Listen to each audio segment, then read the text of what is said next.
सुप्रभात विद्यार्थी मित्र Vivekananda Hindi high school कक्षा 11 चैप्टर 10 अनेकार्थ सप्तकम। उसमें हमने देखा था कि अष्टाध्यायी और अमरकोश नाम के जो संस्कृत साहित्य में कोश हैं, ग्रंथ हैं, उस ग्रंथ में कौन से शब्द के कौन से अर्थ बताए हुए हैं। उस अर्थ में देखते हम तीसरे श्लोक तक देखा था। अब आगे का चौथे श्लोक से आगे पढ़ते हैं। वृषम प्रकर्षतर्थे च सामी त्वर्धे जुगुप्सिते हैं अये प्रश्नेनुनये स्वादये क्रोधः विषादय। वृषम, वृषम यानी कि अत्यंत, उसका अर्थ होता है अत्यंत। और एक दूसरा शब्द है प्रकर्ष, प्रकर्ष यानी कि अधिकता, ज़्यादा के अर्थ में। और तीसरा शब्द है स्वामी, स्वामी द्वर्थे जुगुप्सते, तो स्वामी यानी कि वो अव्यय आधा के अर्थ में प्रयोग आता है। और आगे का शब्द है जुगुप्सिते, जुगुप्सिते यानी कि वो अव्यय निंदनीय, जुगुप्सिते यानी कि निंदा करना, निंदा के अर्थ में इस उसका अर्थ होता है। आगे अयि प्रश्नानुनय स्वादय क्रोध विषादय। अब अयि, अयि यानी कि अव्यय प्रश्न, उसके अर्थ में अनुनय, विनय, उस संदर्भ में उसका अर्थ होता है अयि प्रश्नुनय। अयि अव्यय प्रश्न करने के अर्थ और अनुनय विनय करने के संदर्भ में अये अव्यय और अय जो शब्द है वो क्रोध यानी कि गुस्सा को व्यक्त करने के संदर्भ में उसका अर्थ होता है। लास्ट शब्द है क्रोध विषादयो। क्रोध, क्रोध यानी कि गुस्सा, अभी मैंने बताया उसी तरह वो अव्यय क्रोध, गुस्सा करना उस संदर्भ में, और विषाद यानी कि शोक व्यक्त करने के संदर्भ में उसका अर्थ होता है। अब आगे पांचवा भ्रुभरमिरचाननता रसा विश्वम्भरा स्थिता धराधरन्ते धरिणीं क्षतिजा काश्यपी क्षितिः। अब यहाँ पर पांचवें श्लोक में भू, भू यानी धरती, अचला यानी कि चलित न होने वाली धरती, अनंता जिसका कोई अंत नहीं है ऐसी धरती, रसा यानी कि रस धरने वाली धरती, विश्वम्भरा यानी कि विश्व यानी कि पूरे विश्व का भरण पोषण करने वाली धरी, धरा, भू पृथ्वी, स्थिता स्थिर रहने वाली धरा, धरा यानी कि धारण करने वाली, और धरा के दो अर्थ होते हैं, यानी कि धारण करने वाली, और धर यानी कि पर्वत, यानी कि जो पर्वत जैसी स्थिर है। धरित्री यानी कि धारण करनारी धरती। क्षोणी, क्षोणी यानी पक्षी, ओके कलरव करने वाली धरती, क्षोणी यानी कि जहाँ पक्षियों के कलरव हो रहे हैं ऐसी धरती। जया, जया यानी कि वैनी, हानि कर न करने, वैनी हानि करावती यानी कि जो सबका पोषण करती है ऐसी। काश्यपी, कश्यप मुनि, काश्यपी उसका एक दूसरा नाम है काश्यपी यानी कि जो कश्यप मुनि की है। क्षिति निवास स्थान रूप धरती। अब हमने सारे जो श्लोक में शब्द हैं उसके अर्थ देख लिए। अब पूरी तरह से उसका अनुवाद करते हैं। भू, भूमि, अचला, अनंता, ये सब के हमने पहले अर्थ देख लिए कि उसका अर्थ क्या है। तो भू, भूमि, अचला, अनंता, रसा, विश्वम्भरा, स्थिता, धरा, धरिणी, धरिणी, क्षोणी, जया, काश्यपी और क्षिति, इस सारे जो शब्द हैं पांचवें श्लोक में, ये सारे शब्द धरती के अर्थ में हुए हैं, यानी कि धरती के अर्थ हैं।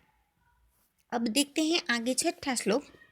सर्वसहा वसुमती वसुंध्रोवी वसुंधरा गोत्राकुः पृथ्वी पृथ्वी क्षमाविर्निमिर्धनी मही।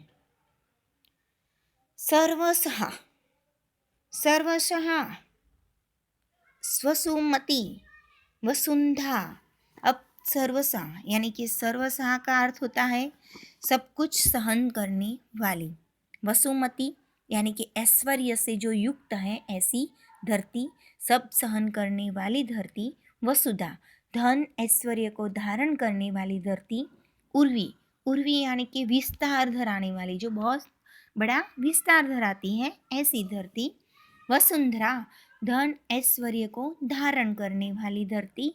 गोत्रा, गोत्रा यानी गोत्र अर्थात सैल, जो पर्वत है ऐसी, जो पर्वत जैसी अटल है ऐसी धरती। और कु, कु यानी कु शब्द कर, शब्द एक शब्द है जो धरती ऐसे बहुत सारे शब्दों के अर्थ धारण करने वाली है ऐसी धरती। पृथ्वी यानी कि जो चारों ओर विस्तरण पामी हुई है ऐसी धरती। पृथ्वी, पृथु संतान रूपी धरती यानी कि पृथ्वी। क्षमा सहन करने वाली। अवनी यानी कि रक्षा करने वाली धरती। मेदनी यानी मेद, मेद यानी नहीं कहते हमारे शरीर पर ज़्यादा मेद होता है, जैसे कि कहते कि धरती के चर्बी, एक जैसी चर्बी का जो स्तर होता है वो, तो मेद धारण करने वाली धरती यानी कि जो प्राणियों में पूजनीय है ऐसी धरती। तो अब हम इस जो छठे श्लोक में जो जो शब्द है उसके सारे अर्थ हमने देख लिए। अब उसका अनुवाद करते हैं। सर्वसहा, वसुमति, वसुधा, पूर्वी, वसुंधरा, गोत्रा, कु, पृथ्वी, पृथ्वी, क्ष्मा, अवनी, मेदिनी और मही, ये सारे शब्द धरती के अर्थ में प्रयुक्त होते हैं, या अथवा वे सारे शब्द धरती के अर्थ में हैं, अर्थ है। अब आगे 7वां श्लोक देखते हैं। सत्तायामस्तिं भवति विद्यते चाथ जन्मनि उत्पन्यते जायते च प्ररोहार्थुद्भवत्यन्ति। सत्तायाम, सत्ता यानी कि जो एक हमारा होने का, जो होने के अर्थ में एक सत्ता। अस्ति वो एक क्रियापद है। भवति यानी कि वो भी एक क्रियापद रूप है। विद्यन्ते वो भी एक क्रियापद है। जन्मनि जन्म के अर्थ में। उत्पन्यते, उत्पन्यते यु क्रियापद। जायते ये भी क्रियापद है। प्ररोहति ये भी क्रियापद है। उद्भवति ये उद्भवति यानी कि वो भी एक क्रियापद है। यानी कि हम अनुवाद में देखते हैं कि क्या है, कौन से क्रियापद जो हो रहे हैं। सत्ता अर्थात होने के अर्थ में अस्ति, भवति और विद्यते ऐसे क्रियापद हैं जन्म के अर्थ में, और जन्म के अर्थ में उद्भत्यते, जायते, प्ररोहति और उद्भवति ऐसे क्रियापद बनते हैं।